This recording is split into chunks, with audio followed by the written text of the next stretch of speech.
Hello friends, it's good to be with you. Happy Thursday. I hope you've been having an amazing week.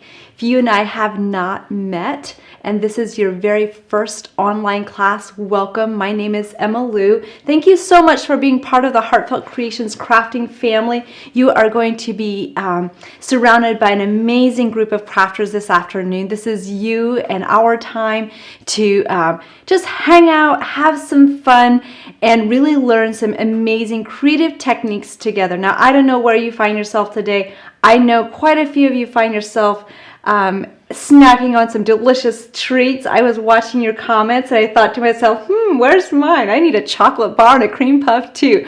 If you don't know what I'm talking about, just scroll back on some of those comments. I love seeing your comments. So if you have never attended an online class before, I just want to say welcome. You are in for a treat. Thank you so much for choosing to spend the next 2 hours together with me and so many wonderful, fabulous crafters all around the globe.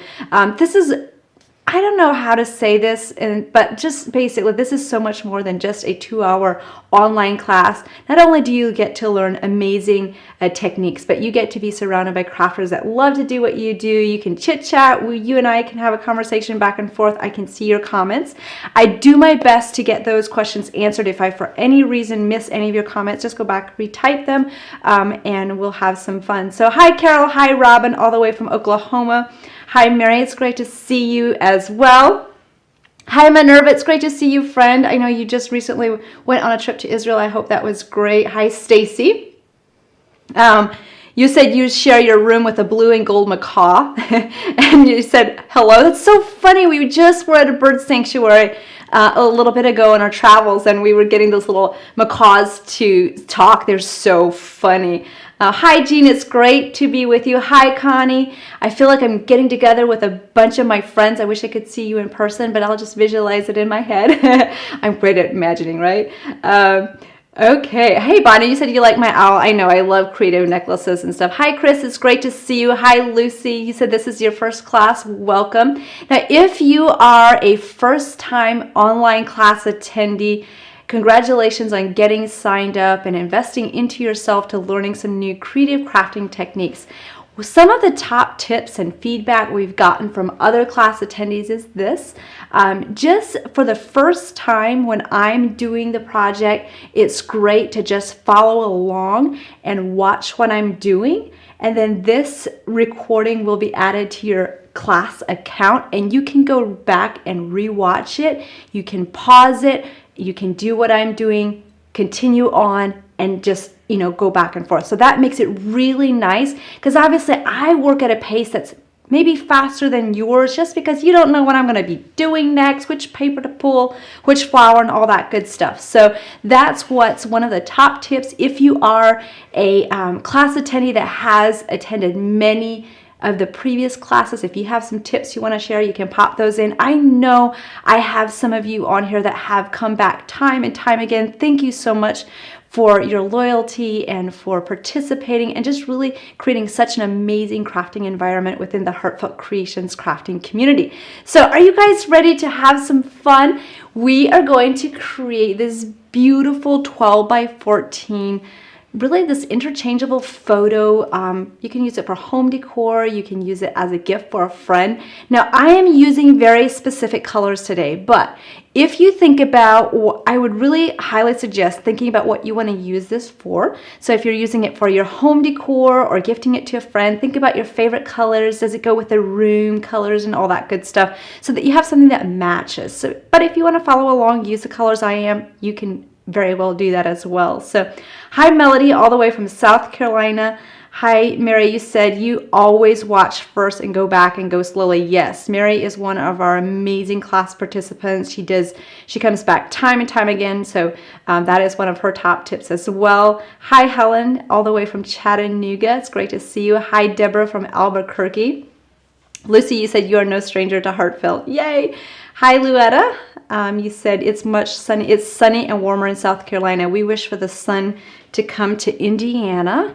We're wishing for warmer weather, but hopefully spring is just around the corner for many of us that are in colder weather areas. So with this, I'm going to flip it around so we can have a closer, up-close view. We're going to start with the base first. And then we'll lay that aside so that can dry, and then we'll go into making the flowers. We'll end it with adding the decorative lace pieces and arranging the flowers. So there's a couple steps. First step is creating the base, then creating those flowers, then adding those decorative pieces and arranging it. So you'll be learning lots of techniques along the way. Don't be quiet, don't be shy. Pop in, we can have conversations as we're creating, and I love to hear when you have those aha moments. Those really fuel me as we're going throughout the class as well. So we are going to go ahead and get started. Now on the back, now you can, if you have a material you want to use, go ahead and do that. Some people use the canvas boards.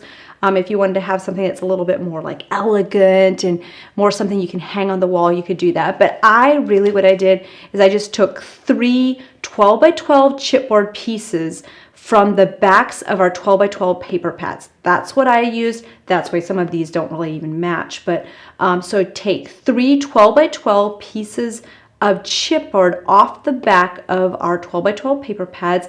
That's what I use. If you want to make it thicker, you could always do that. So the thickness doesn't really matter, like as far as if you want to go thicker. You definitely want to have it sturdy enough so that if you put it on a little stand that it doesn't buckle and fold. Hi Carolyn, it's great to see you again. Hi Betty, you said this is your first class you're all the way from Palm Beach, Florida. Yay, welcome Betty, it's great to see you. Okay, so to get started, how do we extend this? Because obviously we're using the 12 by 12 chipboard. So I'm going to just lay aside my papers. Now before the class, we emailed you a PDF with all the pieces, how many to stamp and color and cut.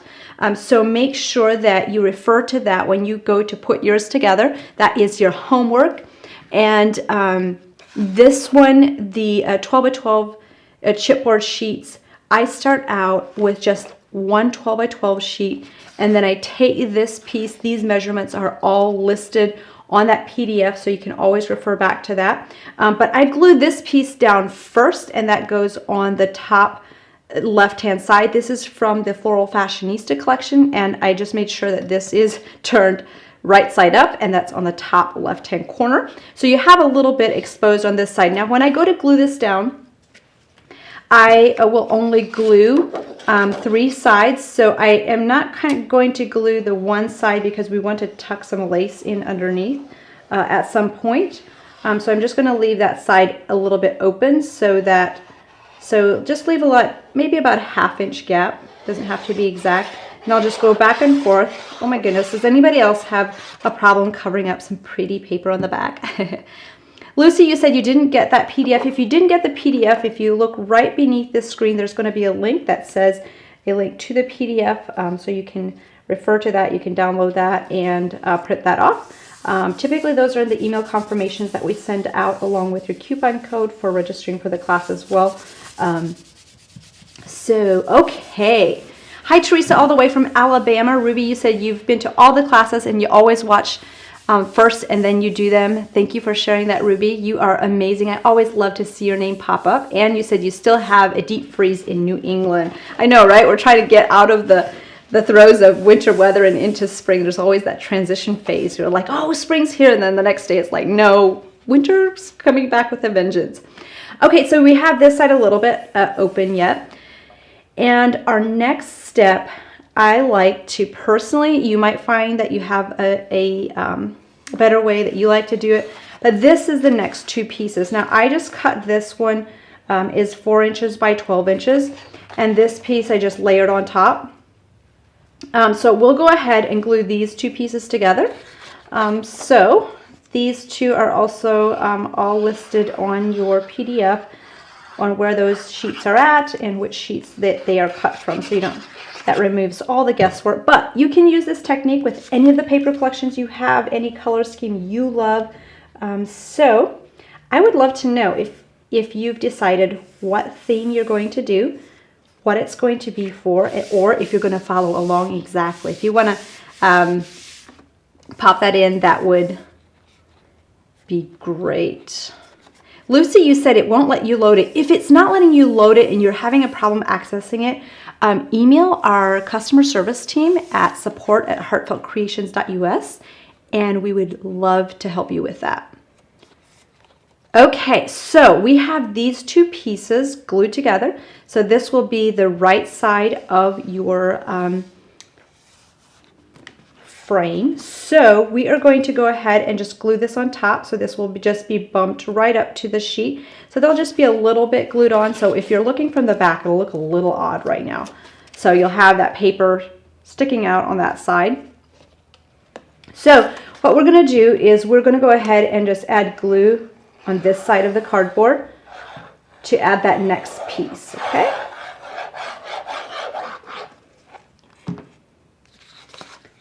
Now, as we are creating this, I would love to know, have any of you done much with altered projects? Is this something new for you? Or is it something that has kind of intimidated you? I always love to know, like, what prompted you to be like, oh my gosh, I want to attend this class because I want to learn so-and-so. If you want to pop in and let us know what that is like. And I love how you ladies know how to celebrate with good snacks. I saw some of you were eating, was it cream puffs and a Hershey's bar? And so one of you said you only have some sugar-free candy. That sounded a little on the boring side, I know, right? So, okay, so we obviously want to make this a little bit sturdier. I wanted a little bit thicker, so I put more layers of chipboard on. So I had a small layer right in here that still needed to be covered. So what I did is I measured this strip, which I believe is 2 inches, but I'm just going to double check and make sure so that I don't go over on that. Yep, that is 2 inches. So if you take one of your 12 by 12 chipboard pieces and cut off two 2-inch sections, that would be awesome, because what we're going to do is we are going to create a double layer of chipboard, okay? So that might not make much sense right now, but we're going to do a double layer chipboard to make that the back is sturdier. Now, if you are using a thicker chipboard because you have it, you wouldn't need to do this step. But I like to do it because it helped me to make my canvas the size I wanted it, and it also made that it was thicker. So you can always customize your size based on if you do that second layer, you can extend it, all that good stuff. So I'm going to do 2 cuts, and then you have this extra piece that you don't need for this project. So you're using 2 full sheets of 12 by 12 and then 2 2-inch strips. Does that make sense? Cynthia, you said you're probably not going to make a home decor item. You always get great tips, so it's well worth my time and energy to take the class. You do scrapbooking and card making. That's awesome. I love how you think outside the box and you don't just look at it like, oh my gosh, that's all I can do, because that's really what creativity is all about. And I don't know if you've heard this before, but oftentimes that they say in the creative world, when you put yourself in a little bit different environment, it really sparks creativity. For, say, if you typically do card making and scrapbooking, it really helps with that. So that's awesome that you do that. Okay, so we're going to go back and glue one of these 2-inch strips on this side. So I'll go ahead and just make sure that I like to make sure that I have plenty of glue right along the seams, because I definitely do not want that to come apart or kind of hang open in specific areas. So we'll go ahead and just lay this piece on top. Now, since I made a seam on this edge, what I'll do is to then make that this is a little bit stronger is I will take my 12 by 12 piece and I will layer a 12 by 12 piece over that 2-inch seam to kind of hold that into place. So we'll go ahead and take this 12 by 12 plate sheet, glue that on top. Oh gosh, that makes a weird noise. goodness. Okay, so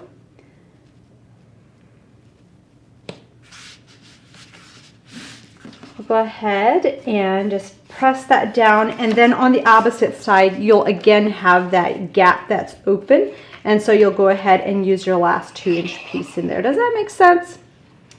So essentially what you're doing is you're creating an extended 12 by 14 piece and double layer it with a chipboard so that it is a little bit stronger.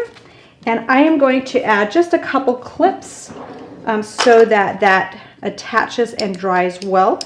So once you've done this part, you can just lay this aside to dry, and we'll start working on the flowers so that when we come back to do this, this is all ready to go and we don't have to worry about things moving on us and so forth. So Virginia, you said you were thinking about making this on a 12 by 12 canvas. You have a dozen of those things, but that you're not doing anything with right now. That's a great idea. Isn't it fun when you have something you have in your stash but you haven't used and you're like, oh my goodness, I want to do so and so with it.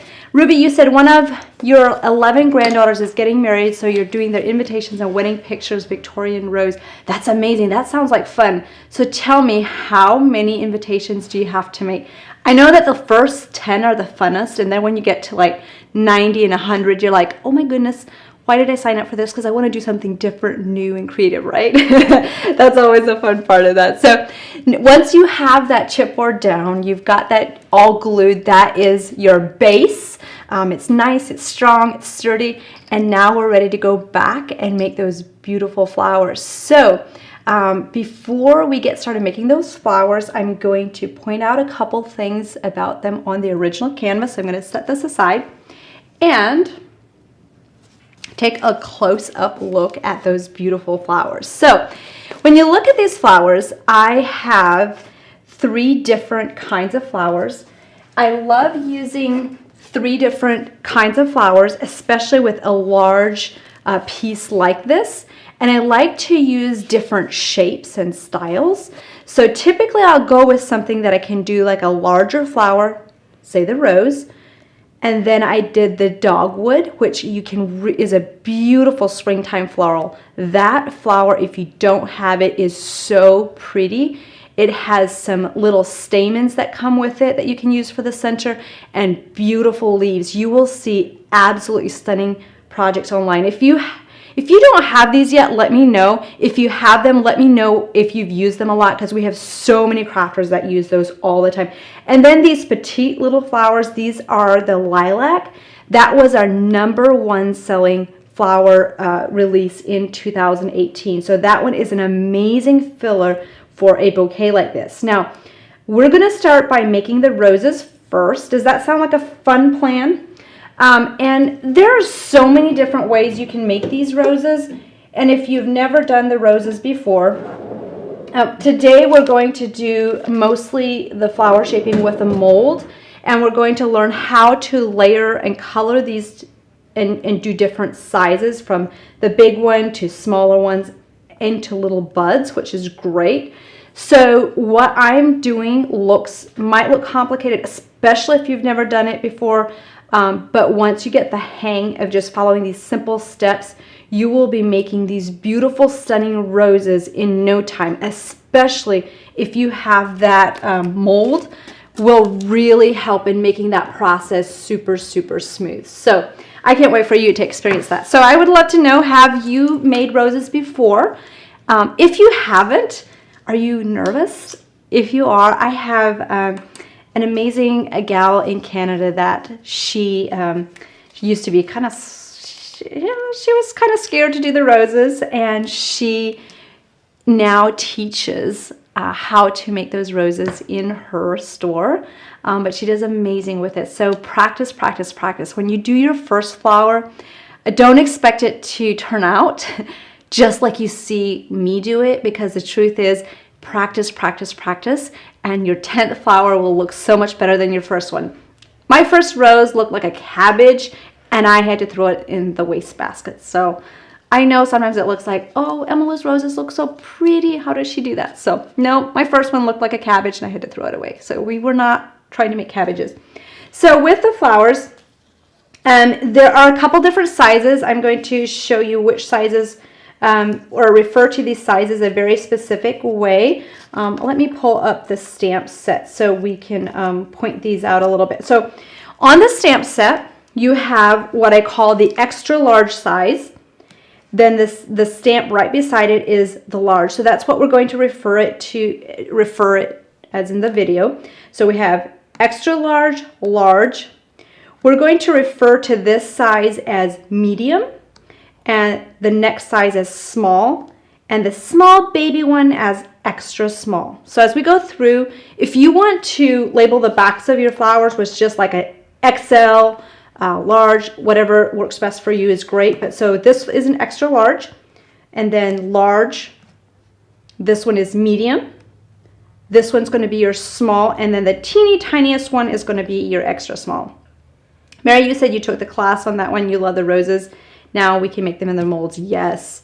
Jean, you said you teach classes once a month of the new collections. You love making the flowers. Thank you so much for sharing how to craft and create and sharing techniques with others. That's amazing. Teresa, you said you make all 3 flowers on this project in hand shape. You have molds, but when you start with the deluxe flower shaping set, it just feels easier to use. It's amazing how, you know, different ladies love to use different techniques and stuff to shape. So we're going to go ahead and get started with coloring. I have pre-colored most of my flowers, so we're going to just show you how to do each flower once, so you get the gist of that. Now these flowers you can color however you prefer. I always love I don't know, experimenting with fun colors. And just recently I was traveling and I had the chance to visit a rose garden. Now, have you ever visited a rose garden? It's absolutely exquisite, because when you look at roses, there are so many different kinds. And if you see a rose garden like this was like a park or a public garden in a city. So they had so many different rose gardens, and it probably was one of the best ones I'd ever attended or visited. And in that rose garden, there were some that was like, you know, the lush, like traditional roses. And then there were some that were like these just kind of wildflower roses, but all colors and shapes and sizes, absolutely stunning. So in the center, I just did a light coloring of the leaf green. Leaf green is a beautiful kind of light green color that's really pretty in the center of flowers if you want to kind of have a little bit of a different twist. Now, you don't see it much when the flowers are layered together, but it just gives a little bit of a different shaded element. And then around the edges, I'm just going a circular motion and adding the forget-me-not color. That's a pretty color that I use a lot. That's one of my favorite colors.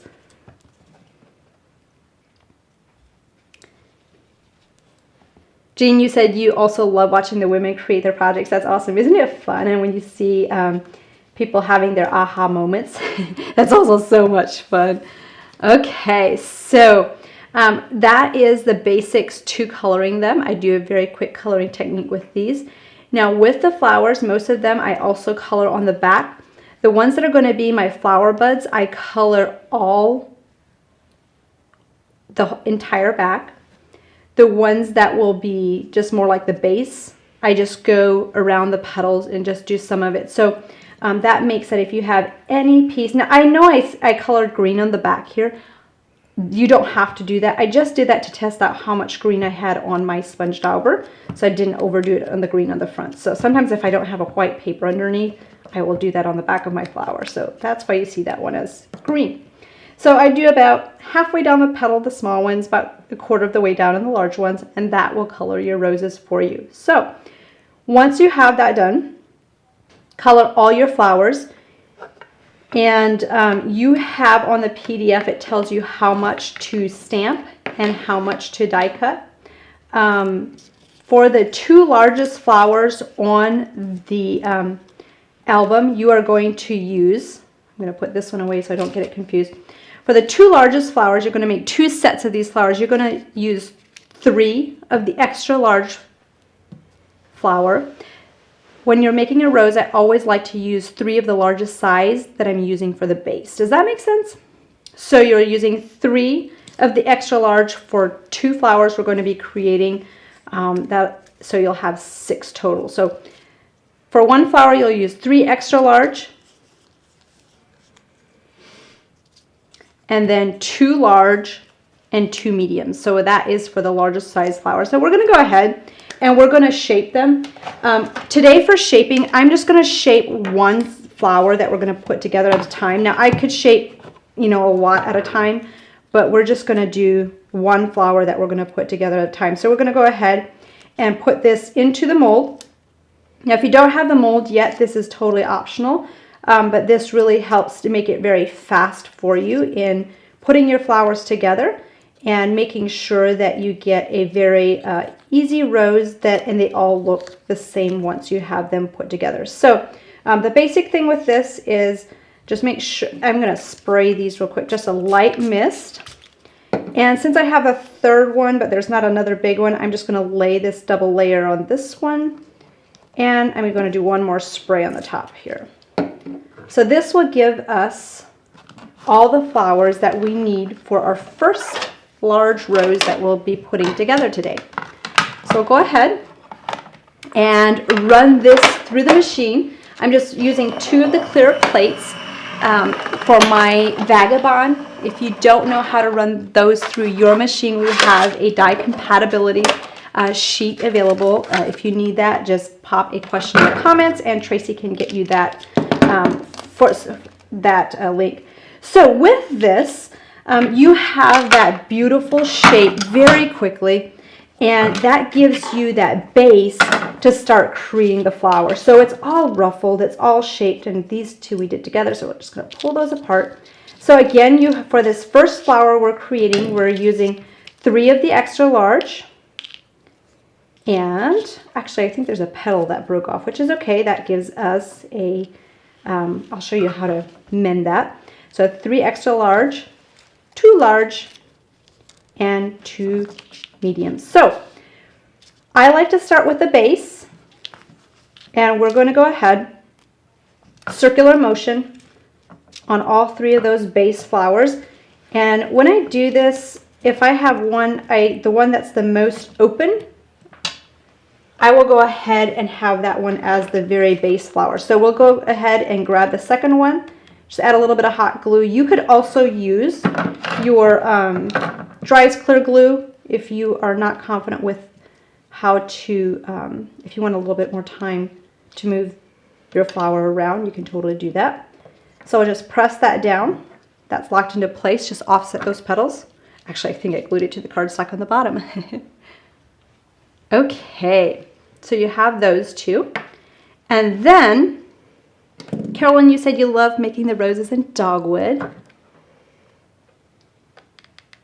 So we'll go ahead and add this. This is the 3rd one of the extra large flower. Just offset that. Do you see how this is starting to take shape? Isn't that beautiful? Now you could leave this flower just like this. You could add some flower stamens in the center. You could totally just add some prills. You'd have a very beautiful flower just like this. So you get lots of different looks just based on how you layer this. Now we're going to go ahead and add the next 2 sizes together, and we'll add, you'll do the same technique. So you'll just bring this in next. I'll just kind of pull those petals up, offset it from the petals in the background. See how that starts to make a really full flower?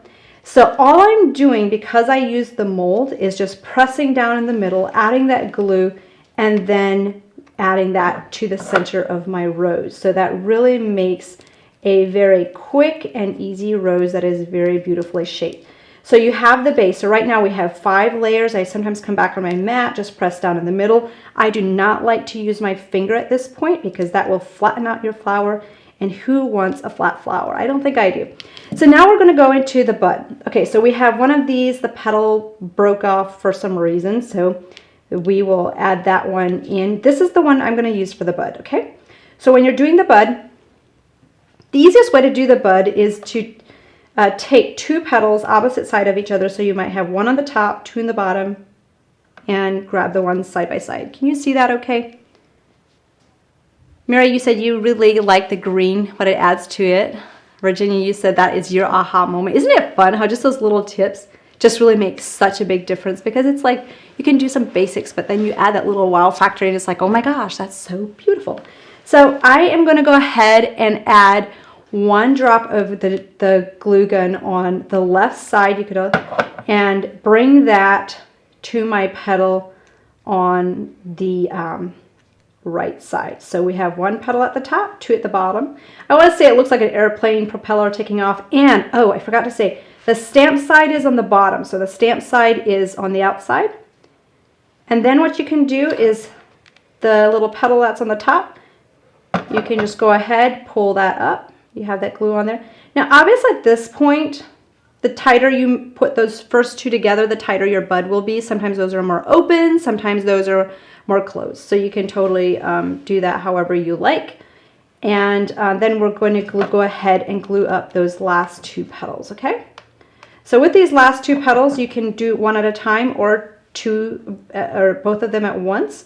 And that just scoops right up there. And since you shaped them, all that good stuff, I'm just going to hold this a little bit. We'll come in and zoom in a little bit closer so that you can see that. Thank you, Cynthia. Isn't that a great, yeah, like the little flower buds, so much fun. Okay, I think that's a little bit fuzzy, but I think you get the gist of how those, and we're going to do this some more. So you'll get to see this again. So the next one, this is, I'm glad this flower petal broke, because if it happens to me, it'll happen to you. And we'll add that in a little bit later. So the next step for this one, this is going to wrap around. So this one's stamp side is up. So that'll look like this. So what I like to do is hold that flower bud upside down, and might have some hot glue stringies. Put some glue on the bottom, and then also wrap some glue about halfway around a circle, halfway around that bud, and that helps catch those petals and bring them up. So we'll pull that up and just hold that into place. See that? Ta-da! This is where we all start doing a little happy dance when we see those flowers come together. Cynthia, you said you always have trouble with hot glue oozing out. I had a little bit that oozed out here. Sometimes I try to just put a little bit on. So I have a little bit finer tip on my glue gun. That really helps. I noticed some of the broad tip glue guns are a little bit harder. Now, I added some more glue where that petal was missing. And we're just going to bring that baby right up there, and it is in place. How easy was that? So with this, you have those 2 layers all together. That makes a beautiful center bud. And yes, Chris, you can always use the dry as clear glue if the hot glue does not work for you. I just love the hot glue for instant bonding, which is great.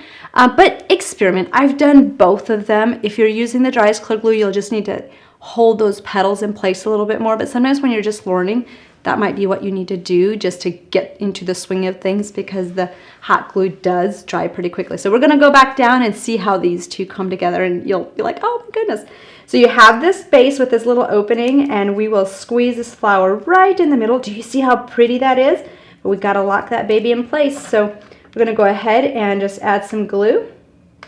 And this is ready to be added. So again, this was 3 of the extra large, 2 of the large, and 2 of the medium. And look at that. Isn't that amazing? So that makes a beautiful full rose in a very quickly, very easily.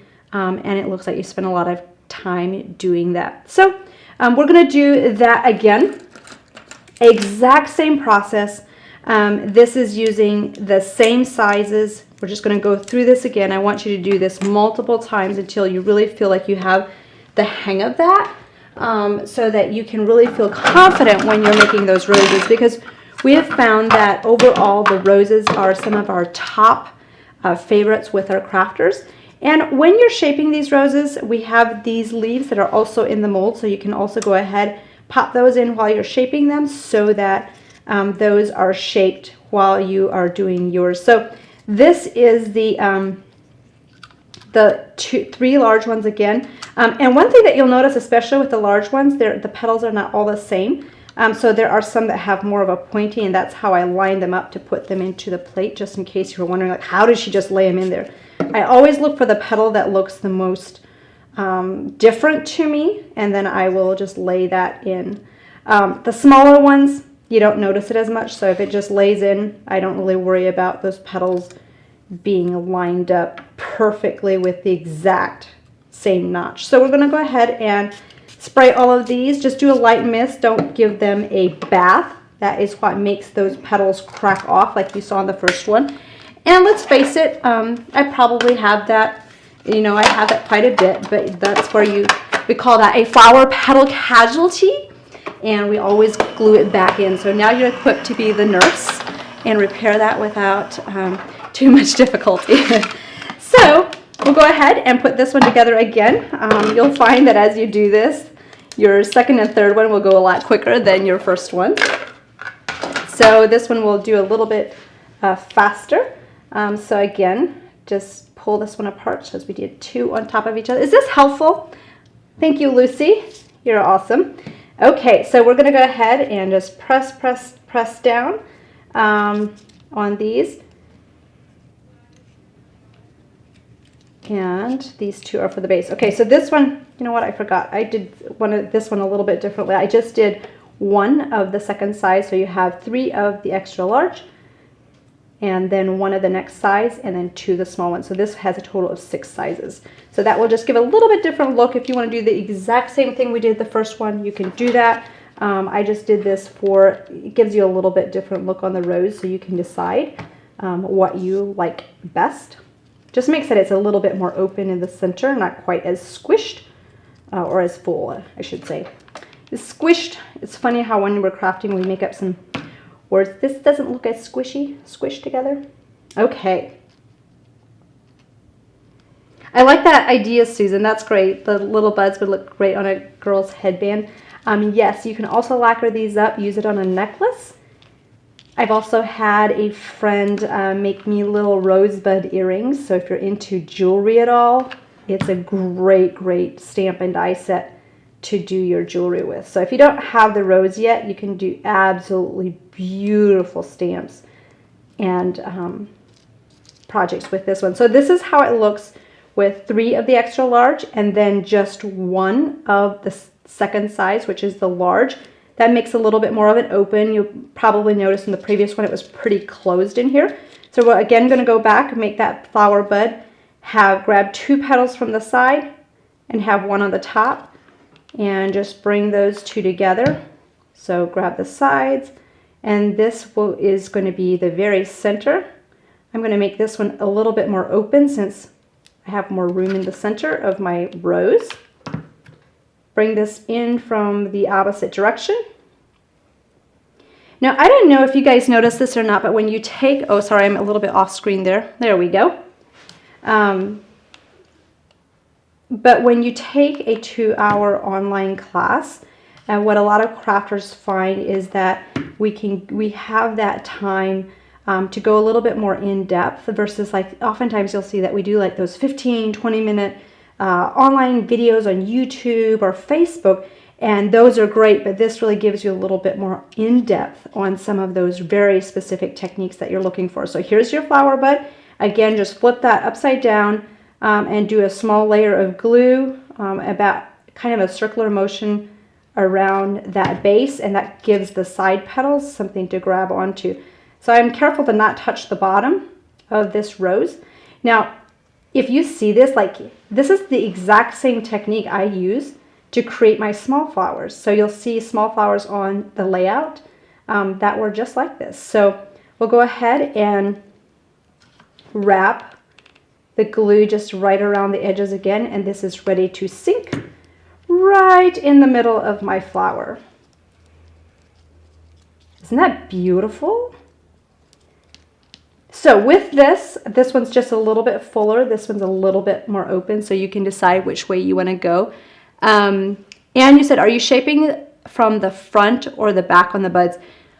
All the flowers, when I put them in the mold, were stamped side down. So when I did those, all stamped side down. And when I made those little flower buds, the stamp side was down as well. So the second size flower that we're making, so you have 2 of these really large ones. So we have 2 of those made. And then the second size that we're making has 2 of the mediums. No, not 2 of the medium, it's 2 of the large, 2 of the mediums, and 1 of the smalls. Okay, so once I go to some of the smaller sizes on my layout, I start using less at the base. So the next size has 2 large, 2 mediums.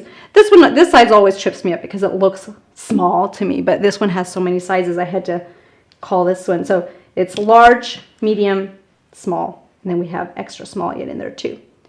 Okay, so those are some of the ones that we have yet to do. I'm going to go ahead and shape 2 flowers at once on the next mold that we're going to be doing and put those in. So there is 1 flower that's going to have a large and a medium. That's just 2 sets together, okay? So we're going to go ahead and do all of those at once in the mold. And I'm going to grab a leaf and shape that at the same time. So we'll go ahead and put that in as well. You ladies finding this helpful to see this flower shaping technique multiple times?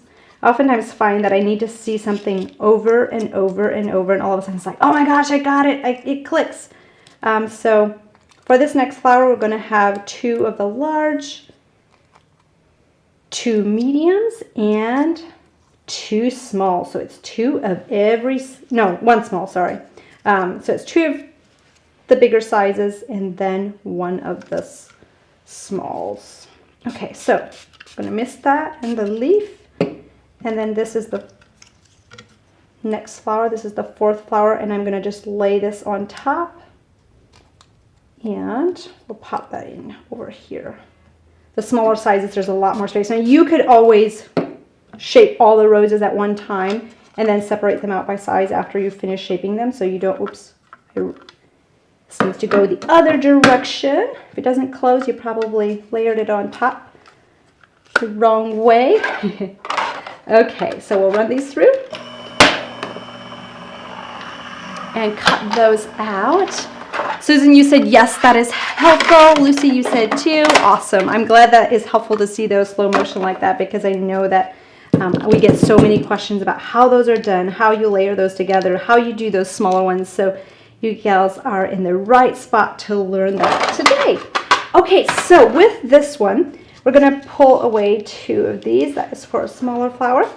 So very same concept, except this is obviously you're working with the smaller ones. We had a petal that broke. I find that sometimes they break a little bit easier when they're doubled up, especially if there's water involved.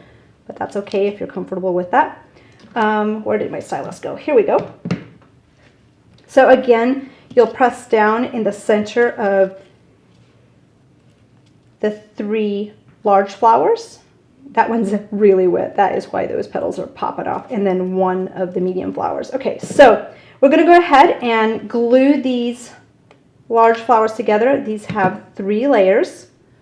So we'll offset those petals again. And just remember, when you're doing this part, I like to press down in the center with my stylus, not with my fingers. Keep your fingers tied behind your back if it's a problem with like, oh my gosh, I want to press it down with my fingers. So actually, that is one thing that I see the most in my classes I teach in person, is ladies pressing down in the finger and then with their fingers, and then it squashes it down. So this was a 3-petal flower, so we're going to pop in the other petals. When you put in the other petals, since you're putting these into the flower, I just put a little bit of glue at the tip that it broke off. And I'll just pop those in, and you'll know where to put them because they go right in between the petals of the back layer of flower.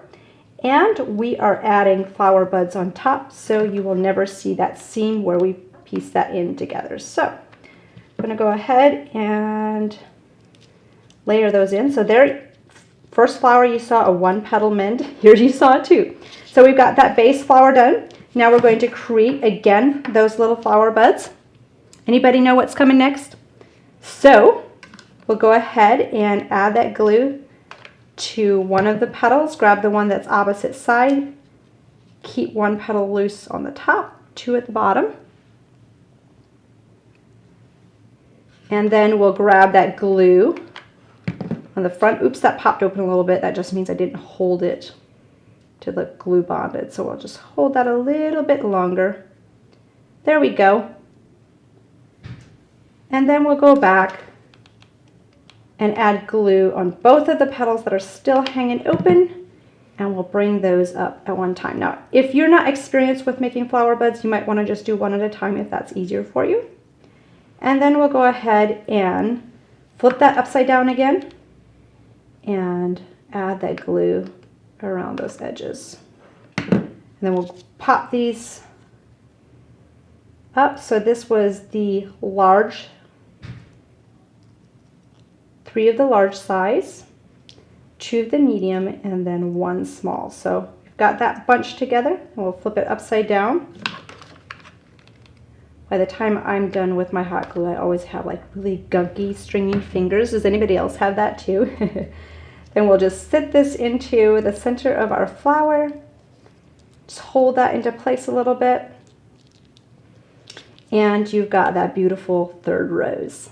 How easy is that? Just think about that. We've made all these roses so quickly. So if you have some time one evening, maybe just an hour or 2, just stamp a bunch of these roses, the ones that we have on that PDF sheet, and just start coloring them, and then all of a sudden you can sit down, shape them, and glue them together, and it's like, it feels like a little bit of magic when you do that. So we have some singles that we put onto this decor piece as well. Now you can make as many of these as you want.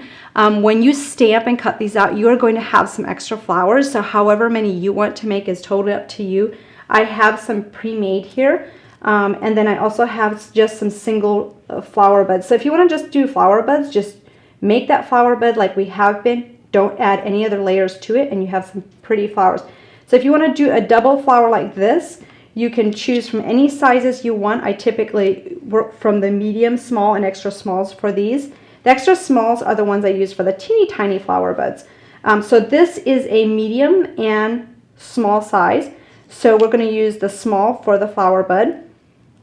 So again, what we'll do is we'll just grab both sides, and I find that where most of my crafters struggle the most is the flower buds. So the small flower buds are obviously a little bit more intricate and fiddly.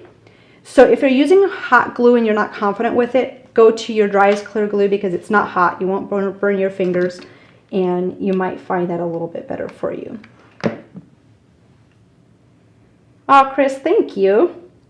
Yes, the roses, and what's great about these roses is I have so many crafters that prior to using the mold felt like they were just struggling with creating the roses, but with the mold, it shapes those outside petals in a very specific way so that it makes that when you glue it together, it looks like this beautiful rose every single time. Lucy, you asked if my fingers are getting burned. Actually, you know what? I used to burn my fingers all the time, and I would kind of like be like, you know, I don't want to say howling, but like, you know. But I have a glue gun. I learned this from my friend and class teacher, Jennifer. It's called a 2-temp glue gun. And when I'm using it, I have it on the low setting. And so the glue is not as hot. Now, obviously, if it gets against your skin, it can hurt a little bit. But here's another tip. If you are having issues with burning yourself, there are like some little tips you can put on your finger. I think like if you go to Amazon and Google like glue tip protectors for your hands or something, there's things that come up that you can use. I personally like to feel what I'm doing, so I don't use it, but if you find that you have a problem with it, you might want to try that. That might help you, especially when you're learning. Like at first I was like all fumble fingered and trying to work with that. So this is the base concept of what we did. Obviously the smaller flower buds, you have to be a little bit more careful with your fingers. But typically I get my hot glue on my nails so I don't feel it as much. Who knows? I might do a little happy crying dance if I get myself burned here on the live class. It's live. Yes, rubber tips. Yes, you can get rubber tips. Thank you, Lucy. Okay, so you have this little flower. So you can make as many of these little ones as you like. I have used quite a few of these on my layout, so you could do more. I had done some more with the small and medium sizes. You could also do the same technique with a small and extra small, but you'll use the exact same shaping for yours. So the next step, so before I transition to our dogwoods, this is the classic rose. That's what I was just using to make the rose. Again, this is the extra large size. This is the large. This is the medium. This is the small, and then extra small. Now, within these two stamp sets, or these little two pieces in your set, these are all smalls and extra smalls, or then these two are the mediums. So though there's 3 sizes within these, we did multiples because we knew that you'd be using a lot of the smaller ones. With that, you have that beautiful die that coordinates and cuts it out, and then this is your 3D rose shaping mold. If there are any products that I'm using in the class today that you do not have yet, if you scroll down on the screen, that all the products are listed if it's something that we carry within the Heartfelt Creations online shopping store. So those are there for you for a quick and easy shopping. Our next ones that we're going to be creating is the flowering dogwood. How many of you have this one? So with the flowering dogwood, this one I love, not only because of the shapes, but there are a lot of sizes in this one as well. Plus you get the 2 leaves, and in the die you have these little cute flower stamens as well, so you could use that for the center. Today I'm just going to be using the wired stamens, but you could play around with those. And you said you have them, Susan, you said you do, Lucy, Chris. If you could pop in a comment and let us know what you love about them. You said you love it, less work. Yes, yes, yes. Okay, so with the flowering dogwood, we have on the PDF, it tells you how many to stamp and which colors. This one is stamped in 2 different colors, so we get 2 different styles with it.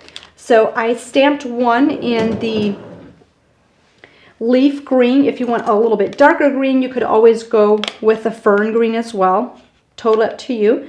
And then one is stamped in the magenta hue. So that will all be on the list, and it'll tell you like which image to stamp and what size and how many. So that's nice for you. And then you'll also stamp the leaves too. So with these, I'm just going to show you real quickly how I colored these and bring out some of these so we can play with these and shape them. Let's put this to the side. Okay, and then the pink one, the magenta hue, is a really, really pretty color. And it's really fun to see how these colors play together once you add the actual ink color with the colored stamp background. So we're going to lay these aside and start coloring that. So with this, let's see, which one do you want to do first? Okay. I get so excited that the flowering dogwoods look so beautiful in different colors. Okay, let's do green first. So the green gives a little bit more of a vintage look. It's a leaf green stamp is what I used here. And then if you pair that with rose madder, it creates a really beautiful kind of just a little rustic look. I feel like it looks a little bit rustic. Cynthia, you said you like to make the dogwood out of vellum. That's a great idea. That makes a very delicate, soft look. If you add some stamens or some prills in the center very quick with that. So we're going to go ahead and do a quick coloring technique with this. This is a little bit different, but very quick. This one, we just added a little bit of color right along the edges. And you'll notice that I'm holding this in my hand. And I do that so that I can just brush right off those edges. I don't like to lay it down for this technique because it tends to not blend. I can't fade it out or shade it out as well. So I like to hold it up and just go right around those flower edges. So that is my tips for coloring this one, and you're done. Isn't that easy? But it looks so beautiful. I'll just hold this for a little bit and you can we'll pull in so you can see that up close, and let's get one that's done here so you can see this. Oops. They're hanging together. They don't want to see how pretty that is once it's colored. And then our next step, if you want, totally up to you, add a little bit of green into the center. And I do that with add the green to the center of the pink ones as well. So just a little bit of green, and that is the leaf green. So just a little bit of leaf green if you want. See how that just kind of pops that out? And you'll do the very same technique with the ones that you stamped with the magenta hue. So you'll just do a little bit of the green. And I love how the green blends with the pink. It's so pretty. Do you love those coloring combinations as well?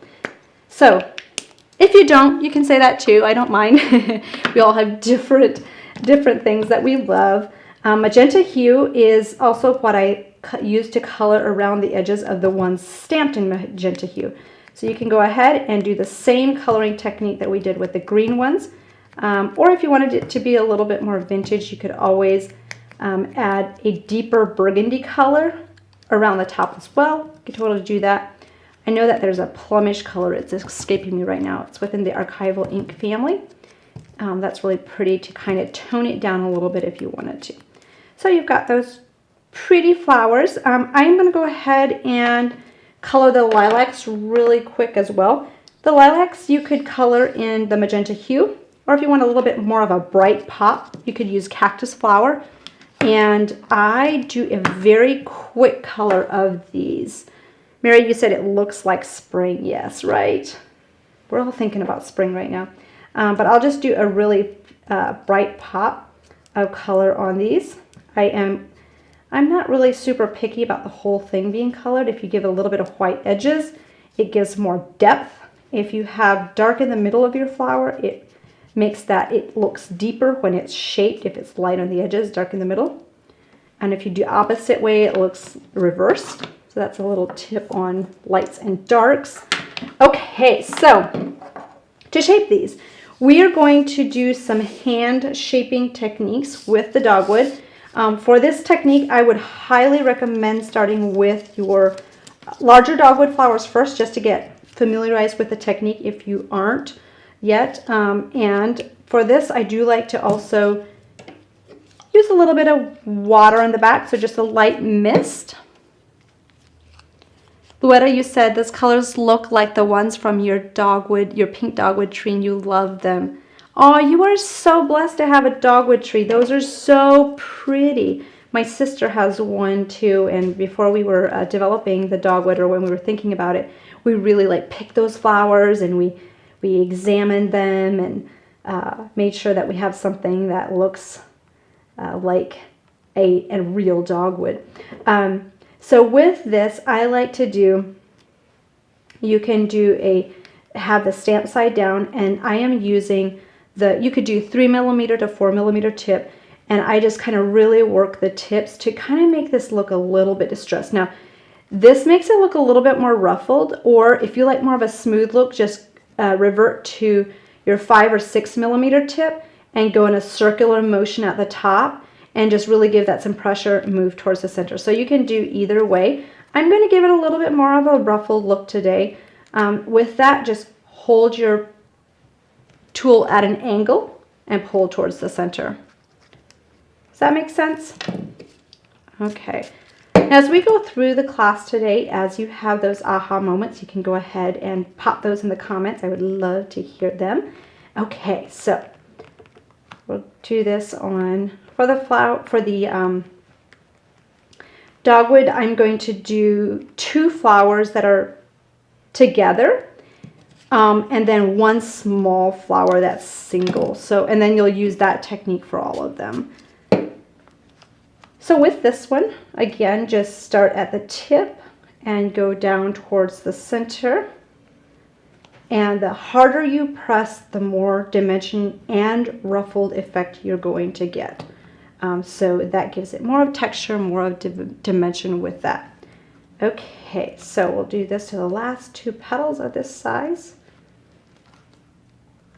So with these flowers, we asked you to stamp multiple colors and sizes, and you can make as many of these as you like. You can flip this stamp side up and just press down in the middle. Another technique, if you don't want it bulging from the back, you can always go down from the front. And do you see how that just adds a little bit different twist in the center? I'm using the 6mm tip on that. so that cups it the opposite direction. That's kind of a fun little tip with that. So as you can see, you can have some fun creating different looks with it, but you distress that back and then you go down from the front. It just kind of cups that petal in and makes a fun, beautiful flower. So I'm just going to hold this a little bit so you can see that. So we'll just hold that still and we'll get a close-up. Susan, you said, which tip are you using to ruffle the dogwood? I am using the, let me just double check. I thought it was the 3mm, 3 or 4mm. Yes, it's the 3mm that I'm using. Yep, we are using the 3mm tip. Susan, you said you have so many kits. If I can't find my dogwood, can you suggest to improvise with another flower? Let me think on that for a little bit. If any of the rest of you have an idea of a flower that would be an improvisation for that, that would be great. Because I like to have like different flower styles within like a grouping like this. So let me think about that a little bit and then we'll get back with you. And if I forget, just ask the question again. So Cynthia, you said you love all the specific tips, best flower making demo. Oh, thank you. You are so sweet. Okay, so with these, we have some single baby flowers. You can make as many of these as you want, but aren't those cute? They're so adorable. But those are just pulled up a little bit more, so I'm going to make one of those. All the rest of the flowers are put together in pairs of 2, and we'll show how to glue them together in just a little bit, but I wanted to show you how to do the small ones, and you are going to make 3. You could do 3 or 4. If you want to do more than that, go for it. It is your project. I did 2 green ones, 2 pink ones. It doesn't really matter, whichever way you prefer. But for the small ones, just go ahead again and spray some water on the back. Stamp side is down. I have my flower shaping mat folded in half, or if you have 2, that's easier. I just don't have 2 with me right now. I like that better, so I'm not constantly struggling with my cushion popping up. You know how it is at night when the pillow's just popping up. It's kind of how I'm feeling right now with this. So it's great if you have 2. So with this one, use the 3mm tip and just kind of press down about 2 to 3 times in those petals on the back. And you don't really have to do much more than just press down, because that just automatically really shapes beautifully right around your tip of your stylus. Then flip it stamp side up and trace around the center, kind of bring those petals down like we were doing in the original one. So it's the same technique we were doing on the big one. It just looks a tad different when it's small. Does that make sense? And just really press down in the middle like that, and we're going to have that cupped around our stamen. With this one, I forgot to do this on this one, but I would also color the back of your small ones that you're going to do like this, so that you don't see just white on the back. So now we're ready to go into adding stamens. If you don't have the stamens yet, I'm going to show how to do this with the lilac and with the wired stamens. But I'm using the rock candy. This is probably one of my, actually these 2 packs, if you're looking at colors, these are probably my 2 highest used packs that I personally use. So rock candy and then the assorted bead medium, and these are on wire. So you've got some lights, you've got gold, black, silver, and white in there, and then you've got a red, a nice aqua. This would be really pretty with the forget-me-not color actually, and then kind of a lighter pinkish red too.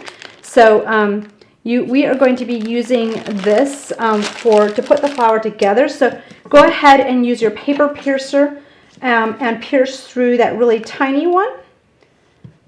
So go ahead and just bring that through. This is from my Golf tool set, but you can use whichever flower paper piercer that you have. Jean, you said you color the back of all your flowers just as a precaution. That is so awesome. I really think that's amazing that you do that. You know, I kind of get so excited about my flowers, and sometimes I just forget, and I'm like, oh, dang it. Forgot to color the back, and it's all white. Stacy, you said you love all the molds that are coming out with the new collections, but can the general shaping mold be used if you don't have them all? I want them all. Yes, you can do that. And what I always recommend is if you have a flower, just test it in the molds that you have. Obviously, one thing, like say the rose, like if you are wanting to make a very like precise rose, if you want that exact look, you'll definitely want to use the rose shaping mold. If you want more like a wild flower rose look, you could use the basic mold as well. So rule of thumb, just test it out. Obviously, like say the lilac mold, that is a very specific mold. Oops, let me bring this down. That's a very specific mold for those flowers, and anytime we have a flower with a specific mold, it means that we're going to be able to get a deeper etch and something that's, it's kind of like, think about it like when you go to the store and shop for, say, a top design for that versus a blouse. You can get the ones that are kind of like fitted and maybe more for a specific size, but then you can get the ones that are those loose, flowy blouses that fit more, you know, like multiple shapes and sizes. Is not so specific. That's kind of what the flower shaping molds are. You can use the basic for a lot of them, but if you want a very defined look, the exact molds are great to go with. But the basic is always a good one to have on hand, and then you can just add however you like. So we're going to go ahead and add this to the center. You can always use multiples of, you know, multiple stamens. You can use as many as you like, and you can choose whichever color that you want. So we're just going to pull these two through. And where did my hot glue gun go? It's over here. Just add some glue in the back. So this is a pretty standard way of putting these two together after you have that. And then you can kind of pull it open or kind of squeeze it a little bit closer to being closed, however you prefer with that. And then for this one, we'll do a single one through that as well. And I love how this also gives it a stem, so that we'll actually use this wire a little bit on some of them when we're attaching them to the layout. So oops, there I burned myself a little bit. So you have that flower just all cut in, and I'm just going to hold that so you can see that a little bit more up close. Carolyn, you said you made 2 of the dogwood umbrella. You go, girl. It was a big project. That's amazing. Olivia, you said, do you sell the spray bottles you're using today? You can check with our customer care team. I believe we might have some in stock. I don't think they are on the website, but we might be able to throw that in with an order, or you can add it in the comments. So with this, we are going to lay it aside. The little lilacs, let's show you how to do you see how this has just one little stamen in the center? I'm going to just hold this for a couple hot seconds so you can see those up close. They're so cute. So cute. Okay, so with this, I'm going to run 3 of these through the shaping tool. You could shape these manually. However, you know when you want to do 20, this does it so much quicker for you. So how many of you have done lilacs or hydrangeas, or you wanted to use 20 little flowers? I have little bowls full of these lilacs, and you know what? When I'm making a card, this is the accent flower I grab, because I have that little bowl there and it's all done, and I make 20, 40, 60, and 80 at a time. So then I just have this little flower stash. It's kind of like reaching into your candy jar, and it just feels like a luxury when you have those made up. So I highly recommend just doing a bunch of these different colors, and you can always use those as fillers. So we're going to put these into the mold stamp side down. I'm just going to do 3 right now. We could have this complete thing full. You can do double layers, so you can do 40 at a time. You can even do 3 layers. I personally prefer 2 layers, but I have some crafters that get all adventurous and do 3 layers and go for it. You can just kind of test it with your machine, because different machines have different pressures and different levels. So Candy, you said you have the lilac molds and it works great. I'm so glad you have the lilac molds. Go, girl. So with this, we'll pop those out, and those, how fast was that? Now imagine 40 of those falling out. You feel like you won the lottery. Okay, so we'll grab our mat, and you don't have to press down in the center with your shaping tool. You can just use your paper piercer, and that will give it some extra dimension, because we are going to put a stamen in the center, and then just gently make a larger hole in there. There's very small space in the middle for a hole, so I do it very gently. Honestly, I like to wait till this is dry so that I don't accidentally split those flowers. Chris, you said you love how you can make so many at one time with the molds. I know, right? It's crazy. Here's a little secret. When I first started crafting, and we started coming out with these little flower stamps and dies, would you believe it? we came out with a small flower. It was a Posy stamp and die set. I would sit there and I would stamp a couple and die cut them one at a time. Do you know how long that took? Oh my gosh, I'm so grateful for these so that you can do 20, 40, and 60 at a time. So we have made it so easy, and I'm so glad that you can take advantage of that, because it's like that used to take hours. Your friends thought it'd take hours, and it did. So I'm going to cut out 2 of these. This is from the Rock Candy, and since we're just using one of these little threaded stamens, you can go ahead and just stick it right through the center. I pull that back a little bit, and we'll add just a little bit of hot glue in there to glue that right into place. And I pull those petals up so it's really hugging that stamen in the center. And there you've got it. You can keep that little tail on there until you have it on your flower. So you can make as many of these as you want. These are so fun to make. I could like spend hours making these little guys. And I use them all the time. Like I have, these are really pretty in vellum too. Like these are spectacular in vellum. Lucy, you said you like to do the hydrangeas for wedding cards. Yes. That would be so pretty. My sister had hydrangeas in her wedding, and those are such a beautiful, beautiful wedding flower. So we're going to go ahead and switch gears a little bit, and we are going to go into the decorating of this project. Are you gals excited? I am so excited to start putting this together with you. With this, you are going to really find that the concepts that I'm teaching today, you can use on your cards, your layouts, just some basics like these decorative dies. If you just cut a 5x7 card, add these decorative dies, add a couple of those flowers, a sentiment, you've got a card. So if you spend a lot of time just making a bunch of flowers, you have a pile of flowers standing to the side, you can make cards very quickly and easily just using beautiful background paper. And it looks like you spent so much time creating it. So we'll pull up that background piece that has been patiently waiting to be decorated. It's like, pick me, pick me. Okay, so we're gonna take off these clips. Now with this, I don't think I mentioned this earlier, but you could always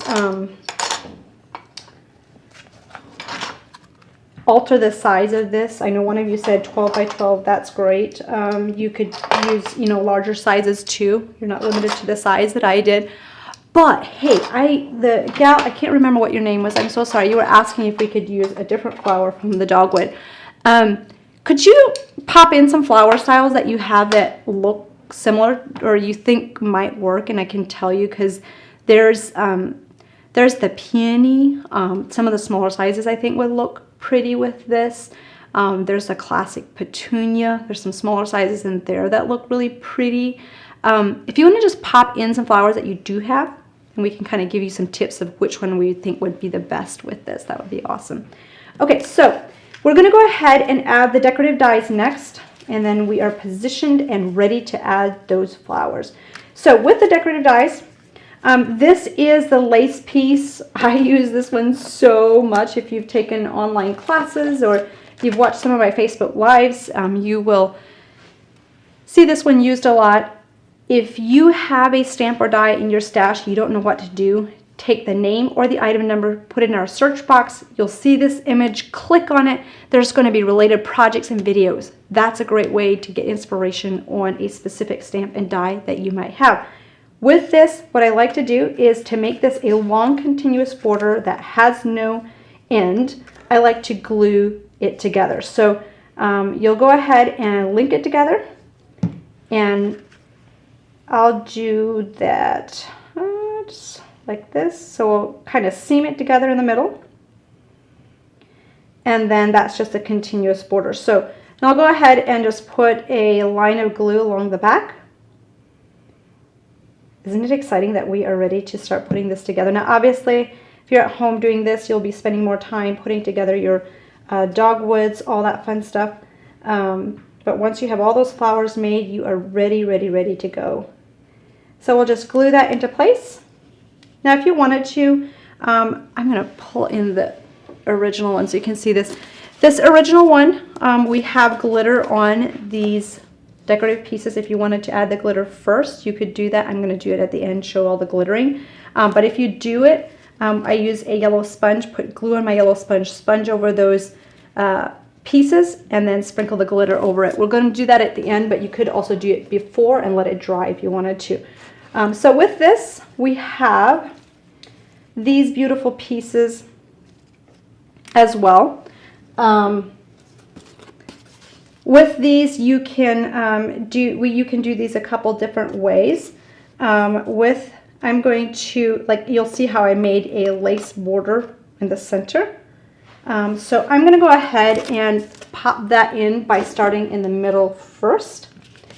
And I will link this one in and just kind of mirror it in with, and we'll bring that in just a little bit, create a little bit of a gap. You can move it out a little bit further if you wanted to. You could even do it this way. Actually, you know what? I'm going to do it a little bit different. I'm going to do it this direction today. We're going to go this way. Does that sound good? Okay, so this one is a super versatile die that comes with our pocket set that we released on Black Friday. You'll see it used a lot of different ways, and it's also it comes in the set with this die as well. And where is this one? Actually, I don't think I have it up here today, but it is linked in the right underneath here as well. Okay, yes, Carolyn, the oakberry would be a great one too. Thank you for that, in place of the dogwood. So if you don't have the dogwood, oakberry would be great as well. Thank you for that suggestion. That would be beautiful. I love how you guys help each other. Lucy, you said, could you use a hole punch in a regular flower petal to give it that dogwood look? Oh, you mean, okay, I follow. At first I wasn't following. You could try it. You know, sometimes, like, when I think of something creative like that, I'm like, okay, so I glued this one in. You could put it a little bit closer if you wanted to. I have a little bit of a gap on that end. But sometimes if I'm not sure if I like it or not, I will try it on one, see what I think. And if I'm like, oh my gosh, that's awesome, I'll continue. If not, oh, my garbage can sometimes looks a little bit creative. It's full of my creative malfunctions. No, there's never a mistake in crafting. It's all creative fun, right? So we're going to go ahead. So we did these three on this side, and I'm going to go ahead and just clip off those edges that are extended. Oops. So we'll do that on both sides. Oops, and I forgot about this one. This one is extended as well. So just clip off any excess. Isn't it amazing how quick those decorative dies just make it all look so pretty? Now for this center, to know exactly where we want to piece our flowers, I put all my decorative pieces in place.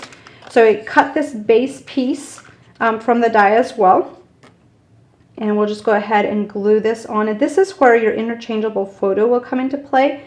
So with this, you can just glue down certain sections so that you can lift it up and insert your photo if having it interchangeable is important to you. What I mean by that is I have some home decor projects at my house that I have a photo in, and then sometimes it's like, okay, this is outdated, but I really love this home decor project. I want to switch out the photo.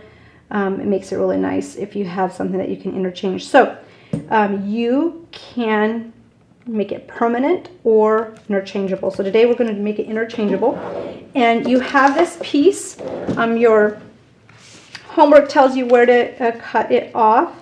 So with this, you can go ahead and glue that in and pretty much just eyeball it in the center. So this is where your photo is going to be glued or added to. You don't have to glue it down permanently, but it's where the placement of your photo will be. So we'll go ahead and add this. And then when you are placing these, take your foam dots and place those very strategically. You could just do one foam dot. And then if you wanted to, you can just add the photo, slide the photo in underneath. Now, if you don't think one foam dot is enough, you can always kind of play around with that. But what you'll want to make sure is that you have enough of a gap in between here so that that photo can be pushed up underneath. So I'll put this on the top. Just press that down. Very same thing on the bottom. Press that down. And then you have room to have that photo just be slid underneath there. So we are ready to go into layering this together. Now, I have to say, when I go to layer my petals and flowers together, sometimes it all looks a little bit different because I pull leaves apart, I add flowers. Sometimes the sizes are a little bit different. So I'm going to pull this down. I'm going to use this as a guide. But it probably will look a little bit different. So we're going to start, when I do a flower placement, I always place my largest flowers first. So you've got the large one here and you've got a large one over here. So those are the two that we are going to place first. So let me just pull this aside, and you'll want your glue gun and a lot of glue. So we are going to go into a gluing frenzy. Okay, now when I glued, just one thing I want to point out real quick. When I glued these flowers down on the side, I tried to stay clear from gluing anything onto the actual maroon background so that I could slide my photo in underneath. This was a picture that was snapped on our 10th wedding anniversary. It's crazy.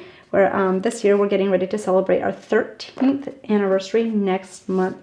Okay, so we are going to grab one of the biggest ones and just add a chunk of glue at the base. And we are going to put that pretty much right in here. It's right underneath this frame. I'm going to move it down just a little bit. So you'll kind of use this frame as a point, and it's just overlapping the maroon a little bit, but there is no glue on that. And then you're going to go ahead and add your large flower, a little bit offset, a little bit down. I don't want it to be straight across from the other one. I want it to be a little bit at an angle. So that creates a little bit better eye flow. Thank you, Susan. You were awesome. Okay, so with this, I like to just add a little bit of leaves at this point. You don't have to do a lot. Now, as I pull my leaves apart, yours might look a little bit different based on how big your flowers turned out. And all that good stuff. So I just pull a lot of this leaf. I typically pull apart something similar to this. If you want to zoom in on that, we can see that a little bit more up close. And thank you, ladies. One of you said I don't look old enough. Yep, I was a baby. No, let me see. I was like 19 when I got married. Yeah, so I was probably younger than some people are. So, okay, let's see. That gives away my age, right? Oh, goodness. Okay, so with this, I'm going to pop in the leaf up here with a long swirly, kind of going up at the corner. And then we're going to go ahead and add a little leaf. Now, you don't have to commit to adding all your leaves in right now. You can just put a couple in, and you can always go back and add more if you think you need to. So I'm going to kind of hold out right now on the rest of my leaves. So I'm going to grab a pink and white, not a pink and white, a pink and green flowering dogwood. I clipped off the stem, so I have a pink and a green one. So we're going to go ahead and just glue these right underneath. And this is not the largest size of the dogwoods. It's more like a medium size. Now the dogwoods kind of have, there are some different sizes in there. So I'm not super picky about these. Just group them together. This is more like the second size and this is more like the third size flower. Then we'll go ahead and switch to the other side because I like to get my largest flowers down first and then add the little baby flowers around it. So on this next one, we have a pocket of flowers kind of down in here. And then we also have some grouped up in here. Okay, so with this one, we're going to go ahead and add another leaf beside the big rose. Does that sound like a plan? So we'll split that in half again. And I have this leaf kind of going towards the center of the frame. I'm going to pull that up so you can see that a little bit better. So, see that? So that's the placement right now. And then we'll go ahead and put one on kind of the opposite side, trailing down in the opposite direction. And when we get to this part, don't feel like, I know sometimes people are like, oh my gosh, I need to place it exactly like she did. If you feel that pressure, just kind of pause a little bit, and you can rewind it, but also just remember that you can always go in and fill in with some smaller sizes if there's a gap. So that kind of relieves the pressure, that I don't feel like, oh my gosh, I have to commit to a flower. So this is a larger size of the flowering dogwood, and it is the green one. And then I paired one of the smaller leaves that comes with the flowering dogwood behind it, and that gives it a little bit of a different, and that's just a little bit of a different look. And this one, we're going to have it come kind of off to the side right in this section, so it's right underneath that decorative piece on the top right hand side.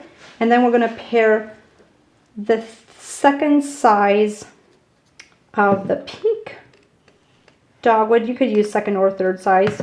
You just want something that's a little bit smaller than that other dogwood you just placed. And then we're going to fill in. So you'll start seeing some gaps. You'll start seeing some shape. And you can always fill in as needed if there's too much of a space, too much of a gap. So we have those two. Now I'm going to come back and I'm going to work on this top corner. And we are going to use a large pink dogwood with one of the leaves. There's 2 leaves attached that comes from the flowering dogwood set. And we're going to glue that one right up here to the kind of to the left of that white lace. So just pop that in place, and then we'll pair that with the second largest rose that we created. How are we doing so far? Are you guys following along with this? Is this helpful? And do you love seeing the placement? I find that I have so many questions about placement, like, oh my gosh, I love flowers, but I just don't know how to place them together. So hopefully this will help you with your placement. At this point, I took one of my flowers that still had a stem. You could use a white or green one. And I clipped that stem about halfway, and I just popped that into this top. So these are like 3 flowers. This is a double flower from the dogwood, and it's one of the smaller sizes. And if you bend that stem up a little bit, that gives it a little bit of a lift. I'm going to hold that into place just a little bit and let that set. Okay, there we go. And then we're going to go ahead, fill in some leaves, fill in some small flowers, and this will really help get this jump started and kind of start taking shape. So I typically look at what I have left and just continue on with that. So we've got a bunch of little ones that we're going to add and those leaves. So I'm going to start on this left hand side. We're just going to finish this up real quick. We'll just add our leaves and continue with this. So I'm going to kind of make a trail of flowers that starts going towards the corner. Let me push this back a little bit. I need to reposition so you can see. Okay, there we go. There we go. There we go. So we have this.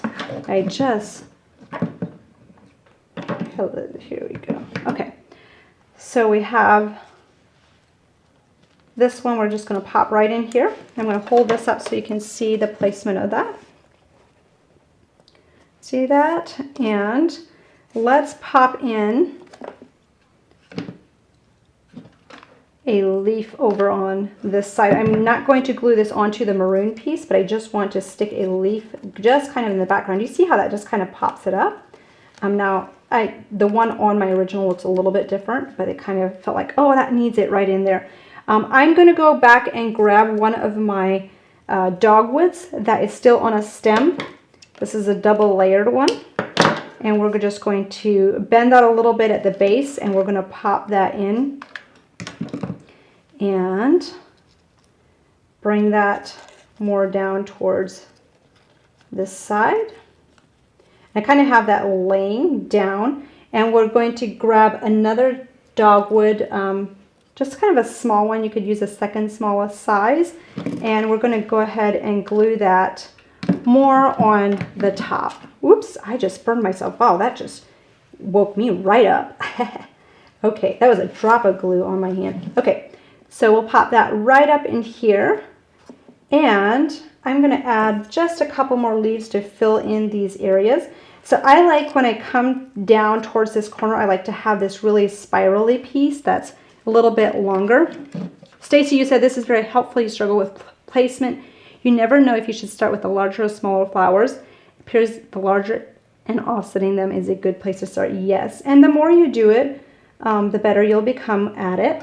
And sometimes I kind of have a love-hate relationship with this technique, in the sense of sometimes what I'll do if I'm not sure is I'll lay everything out. I'm like, okay, this placement looks great. And then I have to move everything to glue it down. Does anybody else feel me on that? Yes, so that's what I don't like about laying everything out. But when you're starting out, sometimes that is very, very necessary to really feel confident about what you're doing. And that's okay. If you lay everything out and then glue, I just move one piece at a time very carefully. I'm going to pull just, let's see. Actually, you know what? I'm going to add some small roses in here next, and then we can see where we need to add some more leaves. So we're going to add a rose in here and here. What I mean by just laying them down is, like, you can just do what I'm doing right now. Like, I'm like, okay, I think I need a little lilac in here. We'll pop one in here, and we'll snuggle one up here. Might put one, and you can kind of see like how those small ones, and so if you just gently kind of lift those up. Right now it's a little bit easier because a lot of the stuff is stuck into place, so it doesn't really move, which is great. So then you can just stick these in, and you can always tuck in as many leaves as you want. Those are super easy to go back and tuck in. So these are the little lilacs, all beautifully sitting in their place, ready for placements. I love how these add these little beautiful accents. And we'll go ahead. Now you'll notice when you're putting them together like this, there's a lot of glue stringies, and for some of you that might just like bug the heck right out of you. If you have that, I'm going to add a little small rosebud on the top, and then we'll add a little leaf with it too. So we'll just kind of pop that in here. We'll leave some room for a leaf. What was I saying? Oh, you can use a hot or an embossing gun and melt those little stringies away so you don't have those floating around in there. So we're just going to put a leaf in that section. And I think we'll want, see how that's coming together? Beverly, that is so clever. You say once you get yours arranged, you take a photo on your phone so you can refer back. That's an amazing tip. Thank you for doing that. Susan, you said this project would look good in a shadow box or deep framing. You're making this for your sister's birthday. That's so awesome. You are such a great sister. She will love this. Okay, so we're going to go ahead. Actually, my glue is, I'm just going to add a small leaf in here, and that's just because I saw that I had a little gap in here yet that I felt like needed a leaf. So as you finish it up, feel free to use your creativity to just like go back and just add some more leaves where you feel like it needs it. And then we're going to move to the opposite side and fill these in. So we're going to pull these two clusters together here, and then also kind of go out in this direction to kind of a little bit off from the corner. So does that make sense? Okay, so with this, we've got our 3 flowers on the top. We're going to start at that top corner. And I think I'm going to add some of my leaves in next. So sometimes people are like, well, how do you know when to add leaves, when to add flowers?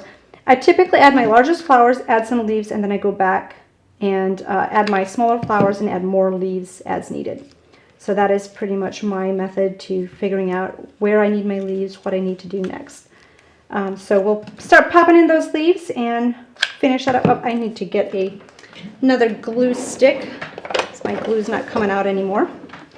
I always hate the feeling of a large glue stick banging me when I know that there are shorter ones too, right? I should get some shorter ones. Okay, so pop in a leaf on this side. So we added one leaf on this side, one leaf on this side. And if you wanted to, you could add some more leaves on the top. I'm going to wait till a little bit later to see how that flows together. I am going to grab one of these small baby ones and kind of start pulling that down to the side. Just bring that wire up a little bit. That gives you a little bit to grab on. And then you can stick that right underneath the rose, just kind of hold that.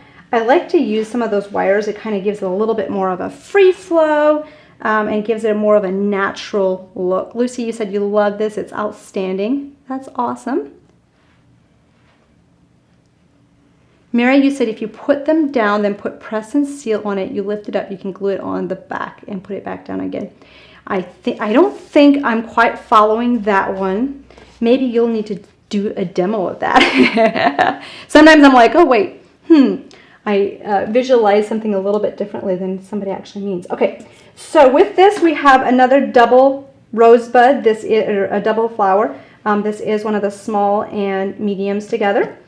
So we'll go ahead and pop that in the back. I'm just going to bring this in, and I'll definitely need some leaves in here. So I'm going to pull this leaf apart and start popping some leaves. I'm going to use the one with the 2 leaves on it. I'm going to add this to the side, bring this in underneath, and do you see how that just starts to pull that together so beautifully? Ah, so much fun.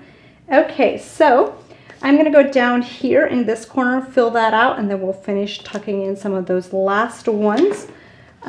For this one, we're going to grab one of these double pink flowers. You could use a 2nd or 3rd size on that. Just bring that down. I'm going to use, you could use another double, triple rose in here if you wanted to, or another dogwood. Totally up to you. I'm using a green dogwood, and then we'll finish it off with some of our roses and little flower buds. I feel like some of my little rosebuds escaped me, but maybe not. Okay, so this, oops, here's 2 rosebuds. These like to kind of fly around. Before we add those, I'm going to clip in some more of these. This is one of the single flowering dogwoods stamped in green. It's one of the smaller sizes. Pop that in there on the side. And I'm going to grab a couple of these leaves yet. So when I do the flowering, the single rosebuds, those are smaller, so I like to put my leaves down and then add those around it, so they're not an island floating by themselves. Okay, I'm going to pull this up so you can see this a little bit better. So we've got one flower bud in here, and then we'll finish this out with the remaining flowers. Now, some of these flowers are a little bit differently placed than my original one, which is fine. You can just go in and kind of fill in with some of your remaining flowers. If you want to use more of one kind or more of another kind, you can always do that. I'm going to just pop this little rosebud right behind this leaf in here. Then I'm going to go back and add 2 more of these single dogwoods. So I'm going to clip off part of this flower stamens, and we're going to add one on the right hand and one a little bit more on the top left. So we'll have one coming out, oops, down here. Oops. My fingers are wanting to be glued down to this layout as well. Carol, you said this would make a great Insta album cover. Yes, absolutely. That's a great idea. I love that. You could absolutely use this for an Insta album. You can use these techniques for your cards as well. And then I'm just going to go back, finish off with a couple leaves. I want to add a leaf on this side. I'm going to pull this up so you can see this in just a... So you've got that. And so you have this. I just want to go back and add a little bit more of the lilac in there, and then I think this is complete and ready for some glitter. Do you guys love the glitter? Oh, I love glitter.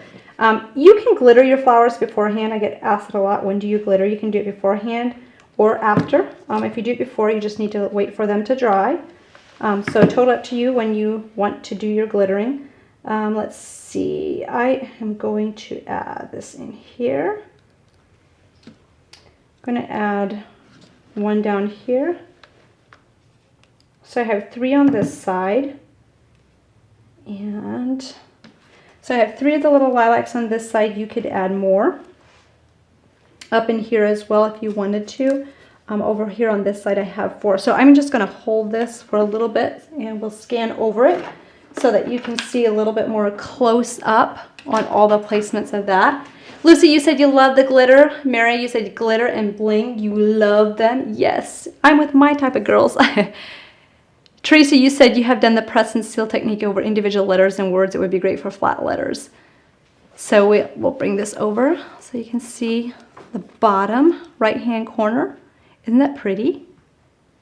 So when you have different colors, different sizes, and different shapes, that adds more of a realistic bouquet look. So it's a really easy way to get a very realistic look without spending a lot of time, but still looks like you did. So we'll bring that over. Okay.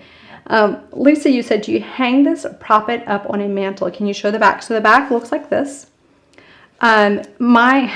It's pulling this out. Okay, so it's just a chipboard back at this time. You could put a hang tab, like you could put a ribbon, glue a ribbon down so that you could hang it off of something if you wanted to. Or I typically use a little stand like this, and I'll just set it into that stand. And that's how I typically display mine. So I typically have mine standing on like a countertop or something and have it displayed like that. So totally up to you how you want to do that. As we wrap up, we are going to use some of the frosting powder. This is a beautiful chunky glitter that is one of our crafters' favorite. This is the Crystal Clear. I said frosting powder. It's not the frosting one. It's the Crystal Clear. It is more chunky, so it gives a very rich, elegant look, especially over deluxe flowers like this. Carol, you said, what size photo will this fit? I believe I did a 5x7 photo. Let's just check. Actually, let me just measure this actual photo in here. I believe, yeah, I printed off a 5x7 photo. I think I might have cut it down a little bit. Yes, this is a 5x7. Yep.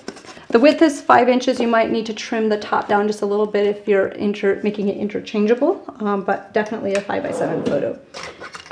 So with this, for the gluing and glittering, I like to use a disposable sponge dauber. And with this, I have the Dry's Clear glue. So I'll go ahead and just add a bunch of glue onto that sponge and just kind of have the sponge absorb it. And then I'll go over my flowers. And this is a pretty quick way to glitter. So let's see which side. I'm just going to kind of hold this up. We'll zoom in a little bit so you can see this up close. So you'll do this on the flower, the leaves, and every place that you want to add glitter. But I will literally grab that leaf tip and those flower tips, and I will just give them a good coating of that glue. It's kind of like texture sponge painting. I like to make sure I have plenty of glue on that sponge. The first time you put glue on, it kind of absorbs a little bit, so there's not as much. But just tap, tap, tap. If you don't get as much glitter on as you like, you can always go back, add more glue, and sprinkle the glitter. This glue dries clear, so you don't have to worry about too much, or you can wipe off if you get too much on too. So you'll just sprinkle that over the top and tap that off. I always like to shake it off from all angles, because there's always glitter hiding in the crevices. Have you ever like taken something out of your craft room and there's like a shower of glitter falling off your project? Yeah, that's been me. So that is the way that you will glitter these projects. And you'll have a very quick glitter. The leaves look stunning with that. Now for these pieces, I do the exact same technique and take my glue, Just cover that glue. Make sure that sponge is pretty wet, but just make sure that the glue is evenly distributed so it's not like just all honked into one place. Is honked into one place a word? Okay, so just go ahead and just sponge over the top of that. This is such a quick way to glitter those intricate dies. I used to like use my dry's clear glue, the fine tip, and sprinkle or trace over it with the glue, and it was like so tedious and took so long, but this is a lot faster. And you have that really beautifully glittered where it came on the background. That will dry clear. It will just be a nice sparkle to it. Whoops. Let's bring this down. There we go. Isn't that pretty? So with this, you've got a beautiful quick glittering accent. You can always sponge the background as well because and just do little pieces of sponging, not a lot. Just do little pieces, and that gives a soft shimmer around those roses in the background. Now they'll look a little bit globby right now because it's a little bit white. Once that dries, it'll be really nice and clear, and you have that beautiful, beautiful shimmer to it. So that completes the techniques of this project. Now when you go to put this together, you might be like, oh my gosh, what size of the flowering dogwood did she use, or where did she use this or that? There are a lot of sizes of the flowering dogwood. So where I said large, use some of the largest sizes. Where I said medium, just pick some of those middle sizes and then do some of the small. So just do some variations of that and you'll have a beautiful ensemble of those beautiful flowers. So before I leave, I have a couple samples that I love to show you. Before I do that, when you place your next order, you qualify for a free stamp set. That is a promotion that we have right now, and I don't want you to miss out on it. With a $100 purchase, you get to choose a free stamp set. Just make sure you add it to the cart and then add code 82875, and that will give you a completely free stamp set with a $100 purchase. And also just make sure that if you haven't redeemed your $15 coupon for purchasing this class, that you do that before it expires. Don't want you to miss out on that savings. That coupon code would have been emailed to you in the email that you received as a confirmation for the class. And you know, talking about roses, we have many different ways that you can shape those roses, many different ways that you can do altered projects. I got some on the back wall. Do you guys want me to pull them up and show you those, plus a sneak peek of next week? I have, let me pull some of these babies off the back wall. You can see them up close. We're going to switch to the back so you can see these. This is one using the rose in reds, using that beautiful detailed frame, adding the accents of the lilac and little baby flowers. This is the extra small flower from the rose, just adding a stamen in the center. Isn't that stunning? That's a great way to use it on a card. If you love birdies and you're wishing for springtime to come, next Wednesday we are debuting the Cherry Blossom Retreat to everyone. I'll be popping in with a demo on YouTube on how to do a card like this, so don't miss that. Chris said, is this an extra stamp set since there already is one for March regardless of taking the class? This is the March promotion, so when you place your $100 order, you get to use that code. So it's not an extra one, it is that promotion. Does that make sense? Jean, you guys are giving great tips. You said glitter easily cleans up with a Swiffer dry cloth. Yes, that works beautifully to clean those up. So I have a couple more samples. Here is another one using that beautiful rose with just an elegant frame that was just layered up. So that's kind of an altered project. And I know many of you have taken so many of the classes, and you also have friends that love to learn.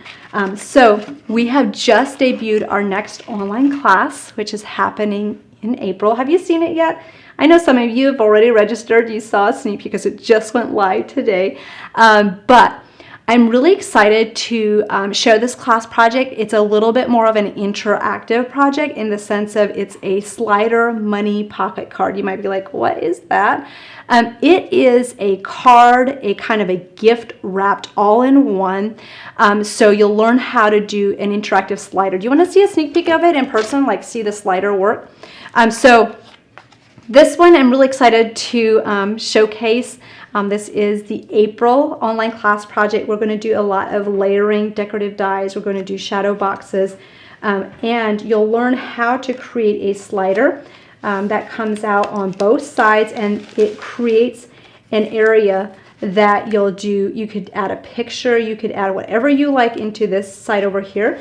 And then on the opposite side, there is a slide out that has like a money gift card. So it'd be great for Mother's Day, graduation, all that fun stuff. So it's a great interactive project that you'll absolutely love. So this just goes in and out. You'll have some beautiful, beautiful ways to create with this. So with this project, you see that we have roses on here. This one will be doing some more in-depth rose shaping techniques. You see how the roses look today. These look very different. So we'll be doing some using the golf shaping tools. You'll see some fun ways to create with those. So I'm excited to do that. Emily, will you show how you get your picture in and out, please? That one you basically, if you have your 5x7 photo, you will just lift these sides up and you'll just slide it in. So you can see how this one, that actually just comes up. Actually, let's get a close-up because we're in the front view right now. Oops, let's bring this down. Okay, so you can just lift this up, and you could use a magnet. You could pop a magnet in the center here, put a magnet behind your photo so it won't slide around. You can do all that stuff. So that top piece will come up. You can slide that in, and the bottom piece will come up as well, and then you can just pop that down. Is that helpful? Awesome. Okay, so with that, if you haven't registered for the April class, do so right away, and you won't miss out on your seat, your next $15 coupon, and we'll have so much fun creating beautiful projects together. Thank you so much for joining me today. And hey, if you have friends that you're like, hey, I wish so-and-so would have been in the class, because you hear them talking about, oh my gosh, I like to make roses too, but I just don't know how to do that, and all that stuff. Share this with them, and you and them can both enjoy learning the same thing together, which is a lot of fun. Thank you for being part of the Heartfelt Creations crafting family. Together, you and I are helping to make a difference, not only in our own lives, our families' lives, but also for the extreme poor all around the world. I don't know if you know this or not, but when you make a purchase, 10% of the profits go to help the extreme poor, help with water, help with freeing people from the sex trade, help building houses, and all that. So thank you for being part of that. We really appreciate that. I hope you have an amazing rest of your week. Have fun creating, and I would love if you do me a favor and leave a review and let me know what you loved about the class, what you learned, and you will be entered in to win a $100 shopping spree that you can use for any crafting goodies that you would love. That link is right underneath the video here, so you can leave that review and you'll be entered to win. Make sure you do it before Saturday, which I think is it March 9th? Yeah, make sure you do it before March 9th, so do it right away so don't forget. And you'll be entered to win a $100 shopping spree. Thank you so much for joining me. We will see you next week for the online debut of the Cherry Blossom Retreat, and I can't wait to see you in April for the next class. Take care. We'll see you soon. Bye.